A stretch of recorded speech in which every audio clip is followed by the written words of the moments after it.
Welcome everyone to a trip into the wild places of Japan. Here, old ways and wild nature mix together in green magical forests. From the old cedar trees of Yakushima Island to the big forests of Honshu Island. Let the sounds of wind and bamboo, birds far away, and mountain streams take you away from busy city life. In these mossy tall treetops, we'll look for 5 amazing wild animals that show what Japan's nature is like. Each animal is very important in how nature works here, making people feel respect and amazement for a long time. Let's start our quiet trip into the wild, where every shadow and sound has a story to tell. First, we meet the Japanese macaque, or snow monkey. They show how strong they are.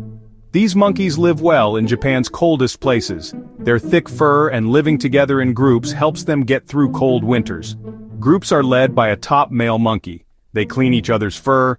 This helps them stay friends and keeps things calm. Young monkeys learn by playing. They are fun to watch in the snowy land. In places with hot ground, some monkeys take baths in hot springs. They learned this to stay warm and comfy. They eat different things in different seasons. They look for tree bark, new leaves, and bugs when other food is hard to find. Macaques are smart. They even wash their food and teach each other new things. This shows they learn from each other. Watching them is like seeing a smart group of animals.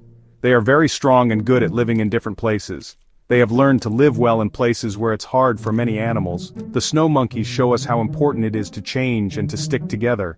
They make Japan's forests special, showing the wild spirit of these old woods. Now we go to the cool rivers of Honshu and Shikoku Islands to find the Japanese giant salamander. An animal that has been around for a very long time, like a living piece of the past. This huge water animal can grow up to 1.5 meters long. It hides very well among rocks and comes out at night to hunt. It can't see well, but it has a great sense of smell and touch. It surprises fish, frogs, and bugs to eat them. Its family line goes back millions of years. It lived on when other animals disappeared. The salamander lives a long time and doesn't need much food, which makes it seem even more ancient and mysterious. Male salamanders watch over the eggs in holes by the river. They wave their tails to give the eggs air and keep them safe until they hatch. They don't like dirty water, so if you see them it means the river is healthy. But losing their homes and dirty water are big problems for them, so it's very important to protect them. Seeing one in the wild is very special. It reminds us of Japan's hidden, old wonders. They are like a living connection to a long time ago, quietly helping shape the rivers where they live. The Japanese giant salamander shows how strong life can be and reminds us of the mysteries hidden in the water. Next, we look at the pretty sika deer, also called nihonjika. They walk through forests and grassy areas all over Japan. Their spotted coats help them hide easily in the sunny leaves, and they can eat many different things, so they can live well in many kinds of places. Sika deer chew their cud, like cows. By eating plants they change how the forest looks. In the Shinto religion people think they are special messengers from the gods. They are very respected in places like Nara Park, where they walk freely among old temples. Female deer live in groups led by a mother deer. In the fall, male deer fight hard with their antlers.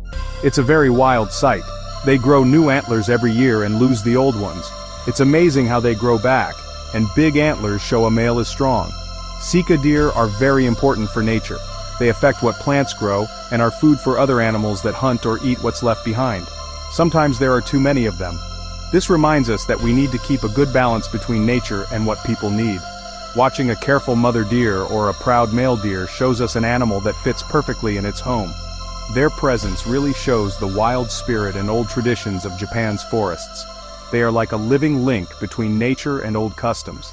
They have lived on these islands for thousands of years. The sika deer is a symbol of Japan's wild places that last. When night comes, you might hear the special call of the Ural owl in the forests of Honshu and Hokkaido Islands. This big light-colored owl flies very quietly. Its feathers look like tree bark so it can hide well while hunting in the dark. It sits up high and uses its amazing hearing and eyesight to find food, like mice, small animals called voles, birds and bugs, even if they are under the snow. Special edges on its wing feathers help it fly almost without a sound. So the animals it hunts don't hear it coming. Its deep calls tell other owls, "This is my spot," and help it talk to its mate, especially when it's time to have babies. Ural owls really protect their homes and their babies very strongly. They need old forests with big trees for their nests and for hunting, so it's very important to save these forests. Cutting down forests is bad for them, but if you see one, it means the forest is old and healthy. Hearing or seeing a Ural owl is like getting a peek into the secret night world of Japan's forests. The Ural owl is a quiet protector of the night, showing the wild spirit of the forests in the north. Our last amazing animal is the tanuki, or Japanese raccoon dog. It's an animal from old stories and from the forest. People often think it's a raccoon, but the tanuki is actually in the dog family. In old stories, it's known as a clever animal that can change its shape and bring good luck. But in real life, wild tanuki are shy. They come out at night to find food. They live well in forests and even near cities. They eat all sorts of things and can get used to different places, so they can live in many areas. Not like most animals in the dog family, tanuki often stay with one partner. They raise their babies together in holes under the ground. In cold places, they go into a deep sleep for part of the winter.